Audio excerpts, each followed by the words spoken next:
ছোটবেলায় অনেক সিনেমা দেখেছি। কারণ হলো যে ওই সময় বিনোদন ছিল একটাই, সেটা হলো সিনেমা হল। সেখানে সব সিনেমায় দেখেছি যে একটা প্রেম করা উচিত। যার সাথে প্রেম তাকেই বিয়ে করা উচিত। এটা আসলে বাস্তবতা না। বাস্তবতা হলো এটা পরকালের জন্য ভালো। উচিত না একটা মেয়েকে ঠকানো বা একটা ছেলেকে ঠকানো। ধর্মীয়ভাবে এটা উচিত না। পরকালের জন্য এটা ঠিক না। আবার বাস্তব সময়েও যে আপনি অনেকগুলো প্রেম করবেন সেটাও ঠিক না। তবে একটু গোঁজামিলের ব্যাপার আছে। সেটা হলো যে সাপকে যখন আপনি কিছুই সাপ যখন কিছু আপনাকে বলছে না তখন কিন্তু সাপকে আপনি ঢিল মারবেন। একটু ফোঁসফাস করার ব্যাপার আছে। যে প্রেমের ব্যাপারে কিন্তু একটা ফোঁসফাসের ব্যাপার আছে।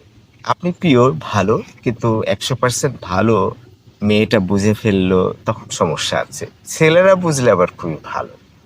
একটা মেয়ের যখনই নোংরা কিছু আসে তখনই ছেলেরা সরে যায়, ভালো ছেলে সরে যায়।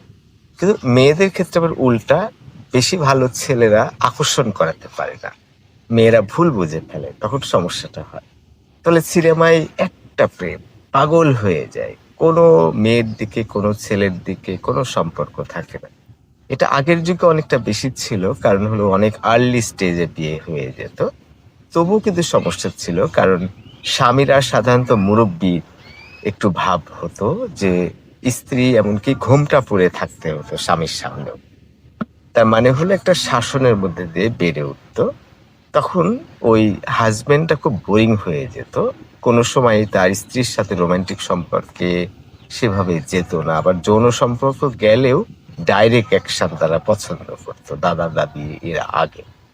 এর মানেই হলো যে এই কারণে ওই মেয়েগুলো আবার দেবরের সাথে প্রেম করতো, যৌন সম্পর্ক করতো। সবাই না, একটা পরিমাণ ছিল। তার মানে বিয়ের আগে যৌন কেলেঙ্কারি মেয়ের নাই, কিন্তু বিয়ের পরে তার স্বামীর মধ্যে যে রসবোধ সেটা সে দেখে না, তার মধ্যে যে রোমান্টিকতা সেটা দেখে না। তখন তার দেবরের সাথে আড্ডা গল্প এই করতে করতে একটা সম্পর্ক হয়ে যেতে পারে।